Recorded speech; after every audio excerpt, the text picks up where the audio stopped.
Waalaikumsalam. Hari ini presentasi kelompok berapa? 5 sama 6. Iya, Pak. Ya, benar, Pak. Ya, yang 5 itu minyak adasnya. Yang kelompok Benar, Pak. yang 6 apa? Itu sebentar. Tio, karena minyak apa? Kalau aku yang minyak adas, Marcel. Yang kelompok 6 itu Rifki sama saya kalau nggak salah minyak Masohi, Pak. Masohi ya, mana? Masohi. Ya. Ya, kita mulai aja ya.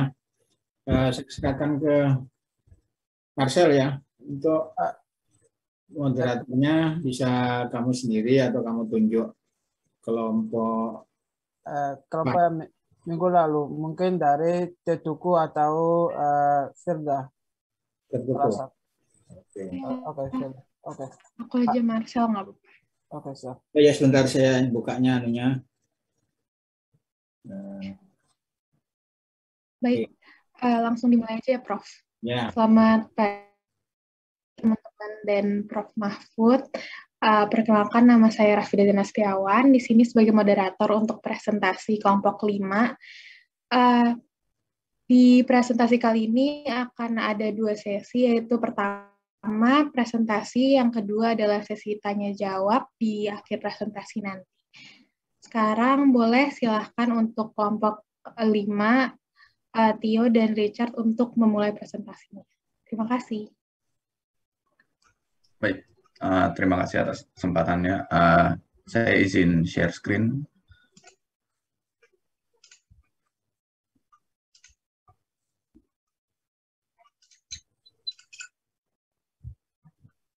Apakah sudah terlihat? Sudah. Oke, baik. Jadi selamat pagi, Prof. Mahfud dan juga teman-teman semua. Kami dari kelompok 5 pada kesempatan kali ini akan menjelaskan tentang minyak adas.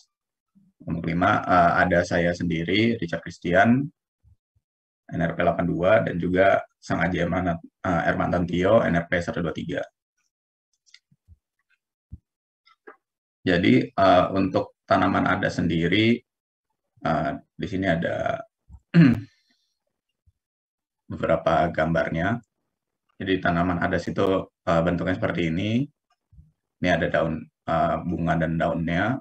Terus ini bijinya yang biasanya diekstrak untuk minyaknya. Dan ini akar sampai ini batang, dan ini sampai bawahnya, sampai akarnya. Nah, untuk ini biasanya digunakan, kalau di Eropa itu biasanya digunakan untuk memasak. Tapi kalau misalnya di Indonesia mungkin kurang terlalu familiar ya. Untuk tanaman adas sendiri, dia dari kingdom Plantae, dari divisi Tracheophyta, kelasnya Angiospermae, ordo Apiales, familinya Apiaceae, genusnya Phoeniculum, dan spesiesnya Phoeniculum vulgare.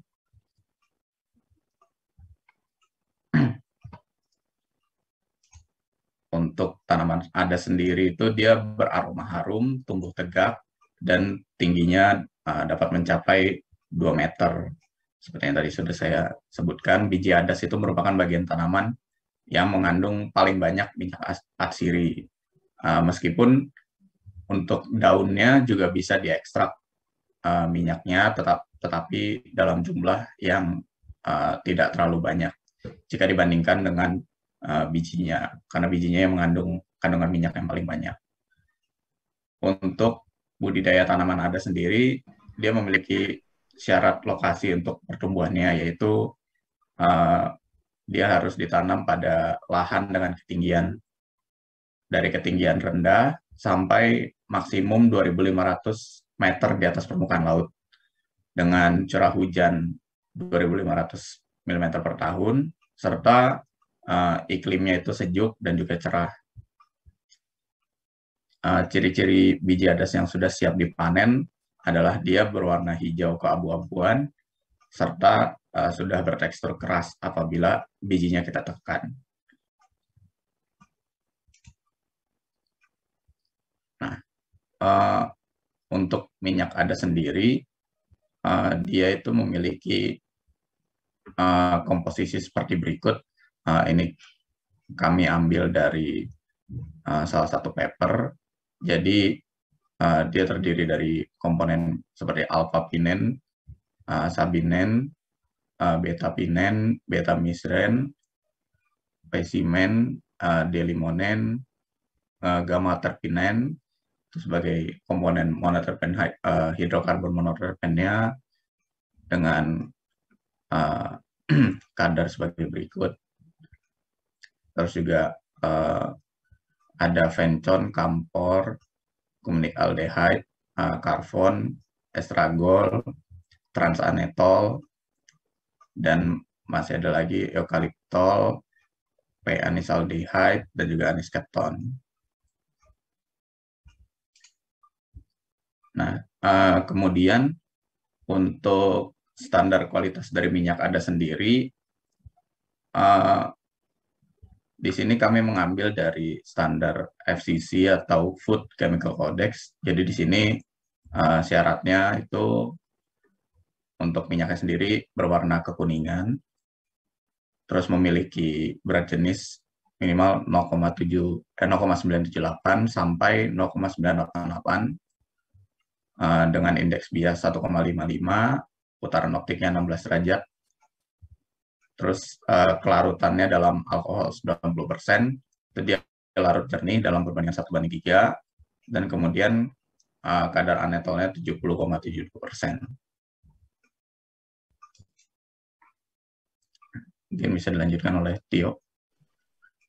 Oke, lanjut untuk metode pengolahan minyak adas. Untuk informasi yang kami dapatkan itu untuk minyak adas masih sebatas distilasi atau penyulingan, yaitu ada 2 cara dengan metode distilasi uap air, ada juga dengan metode hydrodistillation. Nah, untuk metode hydrodistillation lagi dibagi 2, yaitu microwave assisted hydrodistillation dan simple hydrodistillation. Ya, kan? Oke, untuk metode distilasi uap air sendiri, sini ada 2 bagian dari tanaman adas yang bisa digunakan, yaitu biji adas dan juga daun adas. Perbedaannya cuma di awal aja. Kalau misalkan daun adas itu perlu kita lakukan pemotongan hingga lebih kecil terlebih dahulu. Lalu untuk proses selanjutnya itu sama, ada analisa kadar air agar kita bisa tahu menggunakan pelarutnya sebanyak apa. Lalu kita timbang bahannya yang akan kita gunakan itu seberapa banyak. Lalu kita suling atau kita lakukan proses distilasi. Setelah itu kita lakukan pemisahan minyaknya. Lalu nanti bakal kita dapatkan minyak adas.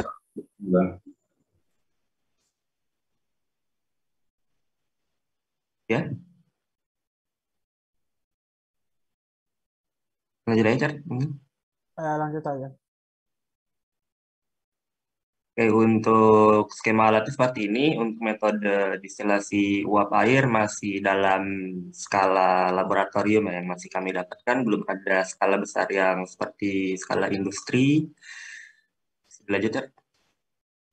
Lanjut ke hydrodistillation. Di sini ada microwave assisted hydrodistillation dan juga simple hydrodistillation.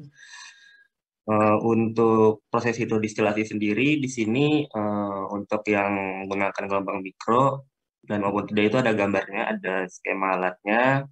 Kalau misalkan yang kiri itu yang menggunakan microwave, kalau yang kanan itu menggunakan heater biasa. Nah, untuk di metode ini, yang oven microwave itu kita menggunakan membuat lubang di microwave-nya. Lalu kita masang Clevenger. Untuk Clevenger sendiri itu adalah alat yang berfungsi untuk mengembalikan kondensat secara otomatis kembali ke dalam labu distiller. Nah, itu untuk menjaga rasio bahan baku dan pelarut dan mencegah terjadinya kekosongan akibat bahan kekurangan air.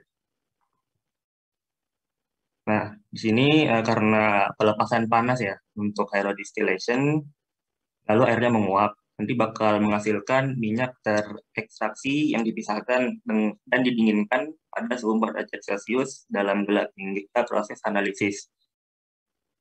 Untuk yang proses dengan bantuan gelombang mikro itu berjalan selama 20 menit. Lalu untuk yang simple aerodistillation itu berjalan kurang lebih selama 3 jam paling lama.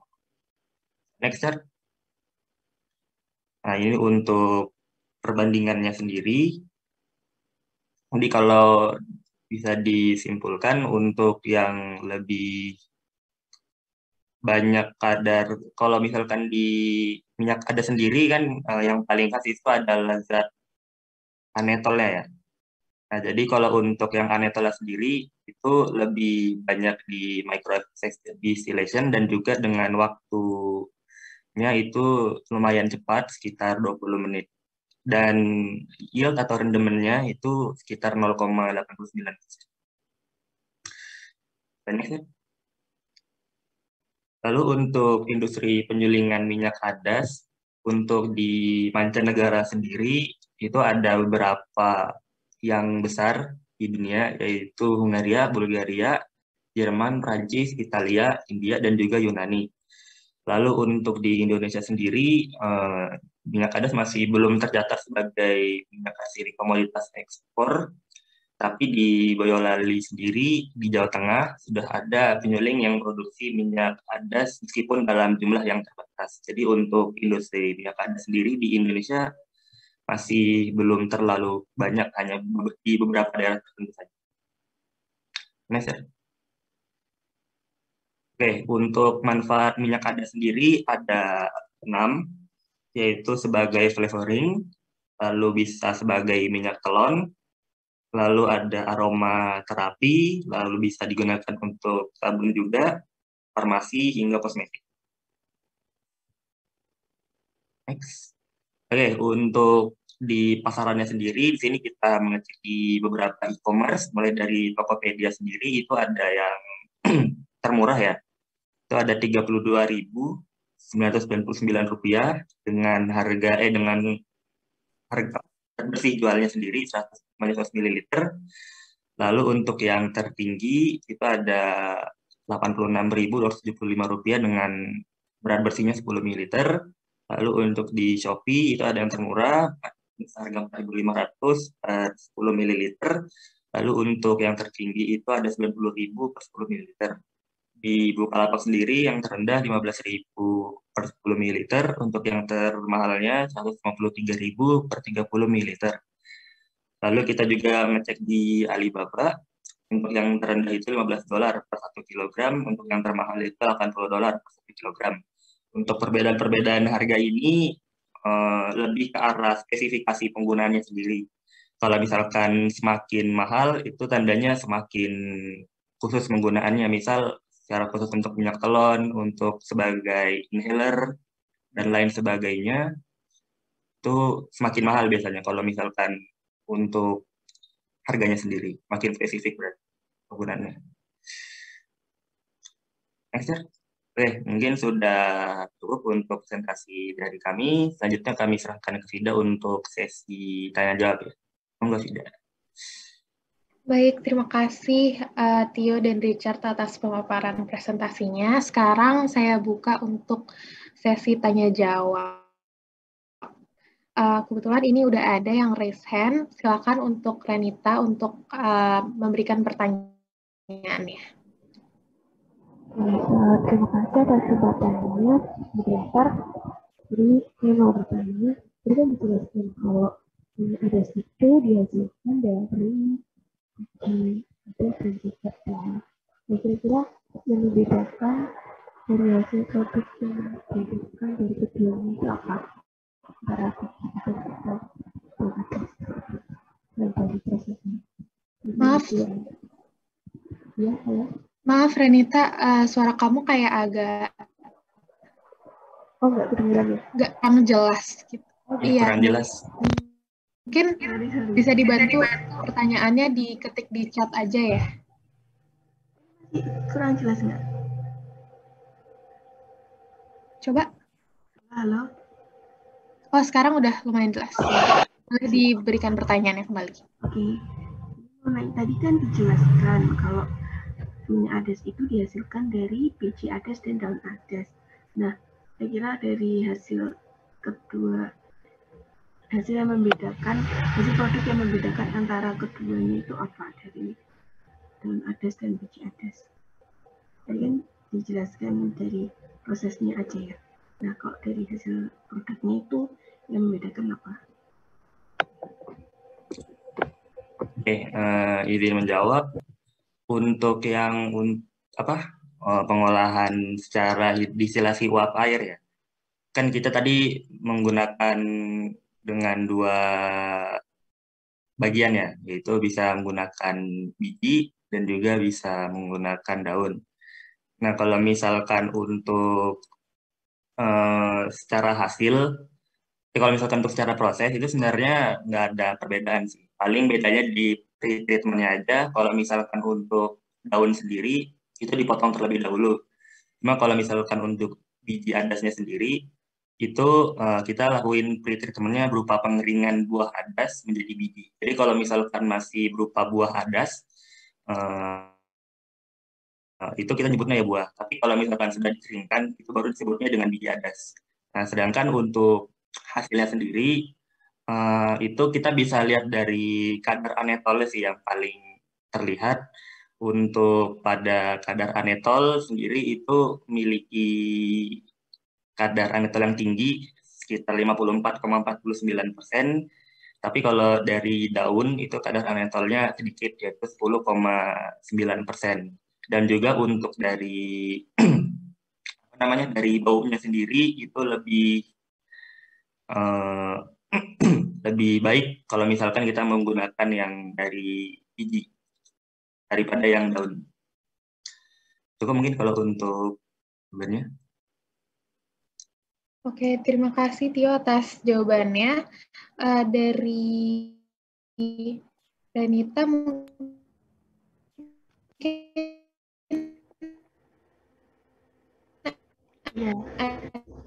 Ya sudah cukup menjawab. Ada tanggapan lagi?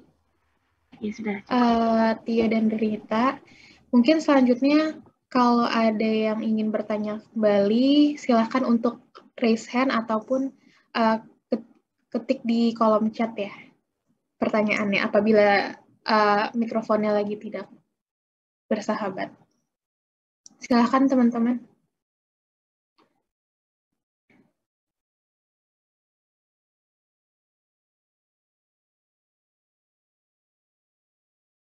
Oke, baik. Ini ada pertanyaan selanjutnya dari Mas Ahmad Habib. Silakan Mas Ahmad Habib untuk memberikan pertanyaannya.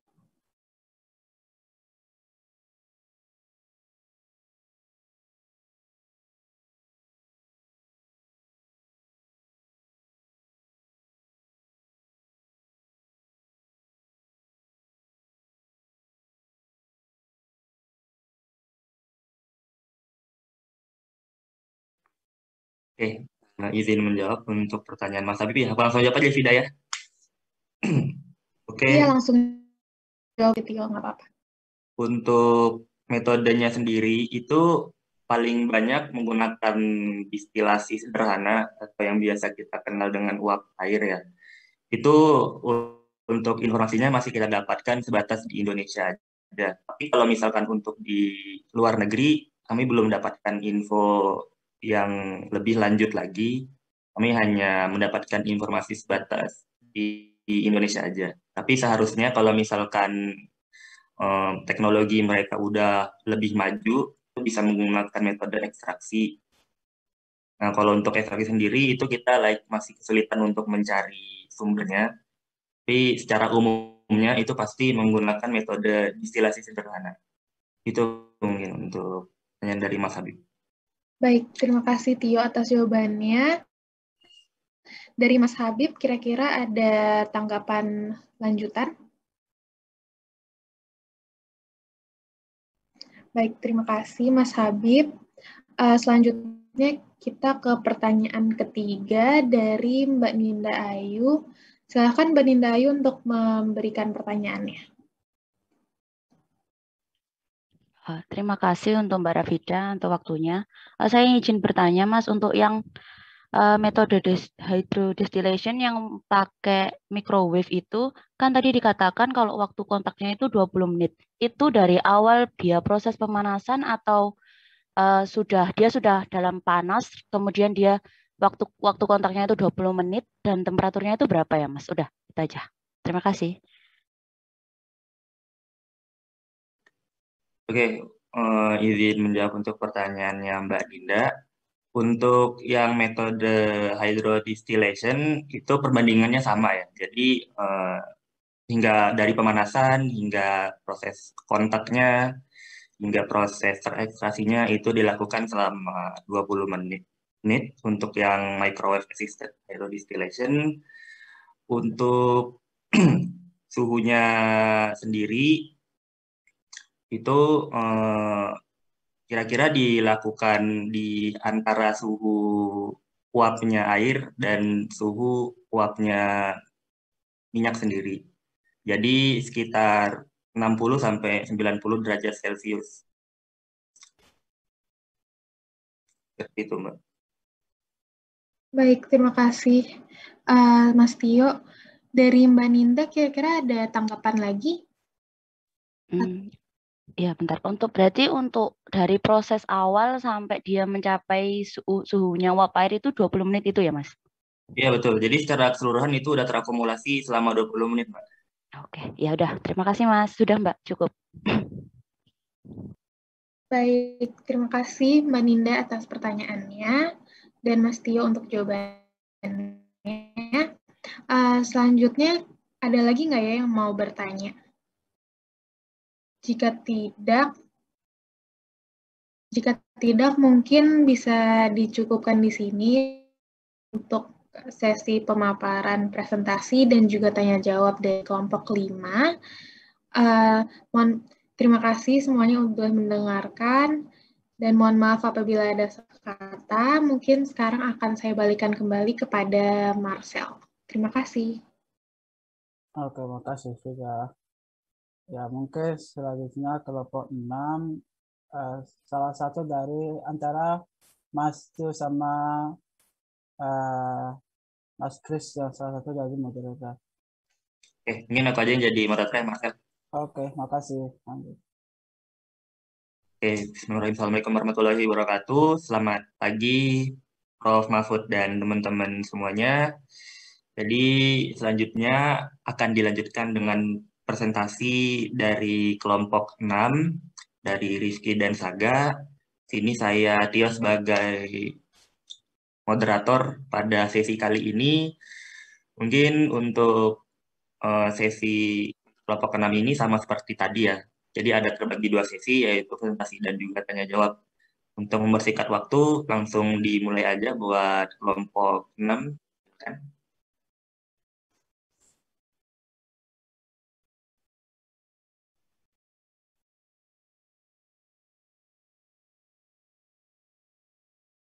Aku yang buka ya. Kelihatan belum ya? Udah. Udah kelihatan, monggo. Oke, baik. Selamat pagi. Assalamualaikum warahmatullahi wabarakatuh.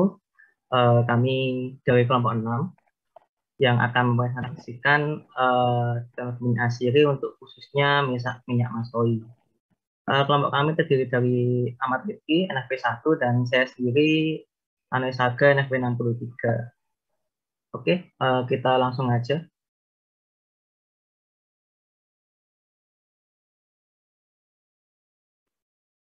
Oke, ini pendahuluannya. Jadi sebagai negara yang kaya akan spesies tumbuhan, setidaknya ada 40 jenis minyak atsiri yang diproduksi oleh Indonesia, di mana 12 jenis minyaknya sudah diproduksi skala industri atau komersil, yang meliputi ada nila, makar wangi, kenanga, kayu putih, serai dapur, cengkeh, cendana, pala, kayu manis, kemukus, dan lada. Kan tetapi masih banyak jenis minyak lain yang berpotensi untuk dikembangkan ke tahap selanjutnya, yakni tahap skala industri. Dari ke-40 jenis, itu salah satunya ada minyak masohi, ini daftarnya. daftar minyak-minyak yang dihasilkan oleh Indonesia, nomor 26 yaitu minyak Masoi dengan plannya itu Cryptocarya Masoia itu biasanya digunakan sebagai perasa. Jadi Masoi ini merupakan tumbuhan di Papua. Oleh masyarakat lokal Papua itu namanya Aikor, tapi kalau nama dagangnya Masoi itu biasa digunakan sebagai obat oleh masyarakat Papua. Itu. Next, silahkan Vicky. Jadi kita masuk ke pembahasan. Sebentar, PPT-nya belum jalan. Oke. Jadi kita bahas tentang morfologi atau bentuk dari minyak pohonnya. Jadi Masoi itu merupakan tumbuhan pohon hijau yang berkayu yang berasal dari familinya Lauraceae atau salam-salaman, tergolong dari salam-salaman, yang masih satu kerabat dengan kayu manis sebenarnya. Pohon Masoi sendiri itu sebenarnya tergolong cukup besar ya, setinggi 15-30 meter di habitatnya. Batang lurus dan silindris, berdiameter sekitar 25 hingga setengah meter. Terkadang ada penompang setinggi 1,5 meter. Daunnya berbentuk bulat, melingkar atau berlawanan dan ujung daun yang meruncing. Tangkai bunga yang tergolong panjang sekitar 10 cm dengan tipe seperti buah buni, bulat dengan sedikit tonjolan tajam kecil di salah satunya. Ketika masih kecil atau muda, buahnya berwarna hijau dan coklat atau kehitaman. Ketika masak dengan biji tunggal. Kayu Masoi umumnya berwarna coklat kemerahan pada bagian dalam dan kelabu di luarnya. Dan untuk gambarnya seperti ini, untuk gambar pohonnya.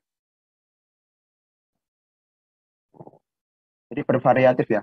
Tinggi pohon Masoi itu ada yang sampai 30, ada yang 16. Tergolong lumayan tinggi juga. Lalu kita masuk ke pembahasan berikutnya, yaitu tentang lokasi pertumbuhan atau persebaran dari tumbuhan Masoi sendiri. Pada umumnya Masoi tumbuh tersebar dan jarang berkelompok, jadi nyebar tidak dalam satu area. Penyebaran anakan Masoi tidak selalu di bawah pohon induk, namun terkadang jauh dari pohon induknya. Penyebaran Masoi yang jauh dari pohon induk ini ada dugaan kalau disebabkan oleh burung kukum yang memakan biji Masoi. Tumbuhan yang dimakan oleh satwa itu tadi bersamaan dengan bijinya umumnya akan menyebar. Jadi setelah dimakan itu kan burungnya terbang. Jadi dia menyebar ke daerah-daerah lain, nggak di satu tempat. Untuk sebaran pohon Masoi sendiri di Papua, Masoi ini di Kabupaten Teluk Bintuni tumbuh pada ketinggian 50 hingga 500 meter di atas permukaan laut. Sementara di Kabupaten Kaimana, Masoi tumbuh pada ketinggian 400 hingga 900 meter di atas permukaan laut. Kondisi ini hampir sama dengan daerah lain Papua seperti Kabupaten Nabire dan Manokwari. Untuk yang disebutkan pada Bintuni dan Kaimana ini sebenarnya adalah dua tempat yang paling banyak terdapat Masoi ya, di antara tempat yang lain. Jadi ditemukan terbanyak di bagian Bintuni dan Kaimana seperti itu. Lanjut.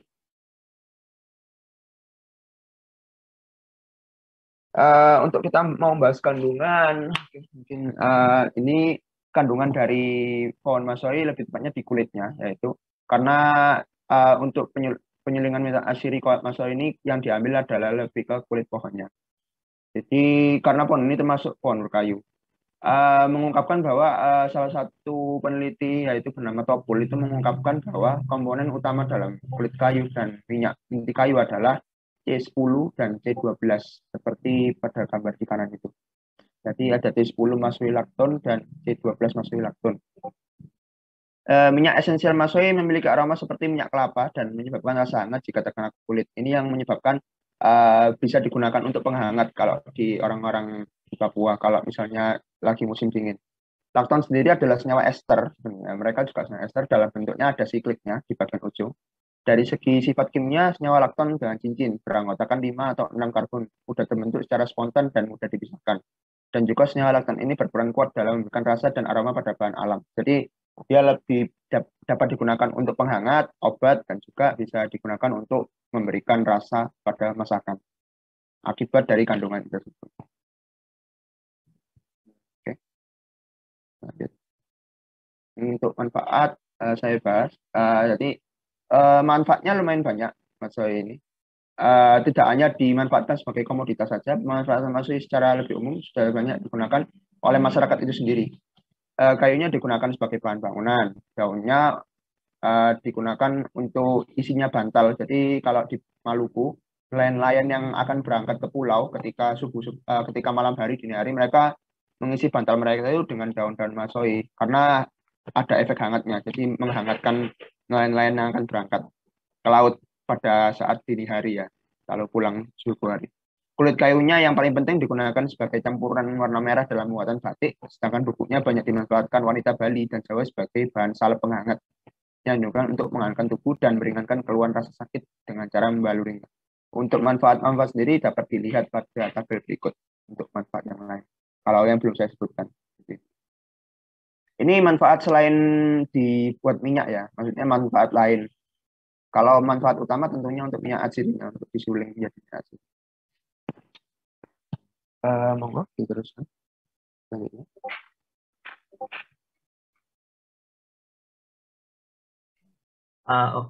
Selanjutnya itu ada pembahasan untuk suplainya sendiri. Jadi saat ini suplai kulit masoi untuk bahan baku minyak atsiri itu masih tersedia. Hal ini terlihat dengan berjalannya perdagangan kulit masoi dari hutan alam Papua dan Papua Nugini. Produksi kulit masoi kering ini untuk kebutuhan industri minyak itu mencapai 600 ton per tahun yang berasal dari hutan alam di Papua dan Papua Nugini. Oke, jadi untuk kulitnya itu 600 ton, tapi kalau yang dipakai buat jadi minyak, nah ini berdasarkan tabel itu ini di nomor 8 itu 15 sampai 20 ton minyak. Jadi kulitnya 600 ton, tapi yang diolah kalau udah jadi produk jadinya 15 sampai 20 ton saja. Nah, akan tapi meski minyak masoi berada di tingkat 8, perbedaan jumlah produksi dengan tingkat di atasnya cukup jauh, yang seperti minyak tengkeh, nilam itu kan udah ribuan, sedangkan kalau masoi ini masih belasan ton saja, masih puluhan ton. Berarti dalam segi produksi minyak masoi masih banyak yang bisa ditingkatkan, entah dari segi kultivasi, pemanenan atau pemrosesan minyak masoi, sehingga produksi minyak masoi di Indonesia bisa meningkat. Ini tabelnya kami ambil dari Dewan Atsiri Indonesia pada tahun 2018. Oke, kita next. Selanjutnya ada dari demand atau permintaan. Jadi permintaan kulit masoi di Indonesia itu umumnya dijadikan dua permintaannya, yaitu ada yang jadi bahan baku jamu dan untuk bahan baku minyak. Nah, kriteria permintaan pasar terhadap kulit dan minyak masoi itu sudah ada SNI-nya. Itu diatur oleh Badan Standar Nasional BSN tahun 2013. Jadi mengacu pada SNI kulit masoi nomor 7941 tahun 2013 telah menetapkan kriteria kulit berdasarkan persyaratan mutunya. Jadi 1, kulitnya harus bau khas masoi, 2, warnanya coklat kekuningan sampai coklat tua, 3, kekeringan kulit yang ditunjukkan dengan kulit yang patah jika ditutupkan, 4, tekstur kulit bagian dalam itu halus, kadar air maksimum 12%, dan bebas jamur dan tidak boleh ada kotoran atau impurities lah. Permintaan kulit masoi pada umumnya tadi ada 2, yang untuk sebagai jamu itu kita bisa lihat di Pasar Beringharjo Jogja sama Pasar Gede dan Sukoharjo di Solo. Konsumen pada umumnya manfaat kulit masoi sebagai campuran jamu dengan cara diseduh menggunakan air panas bersama potongan jenis rempah-rempah lainnya. Nah, itu. Jadi ini kalau dari lihat tabelnya dari SNI, jadi ini bisa dilihat standar nasionalnya. Kalau dibuat jamu sekian, kalau dibuat minyak atsiri sekian. Ini sudah diatur oleh BSN. Baik, kita next. Oke, untuk metode penyulingan, jadi umumnya minyak atsiri kan bisa diproses dengan berbagai macam metode. Karena berbagai macam metode tentunya akan memberikan keuntungannya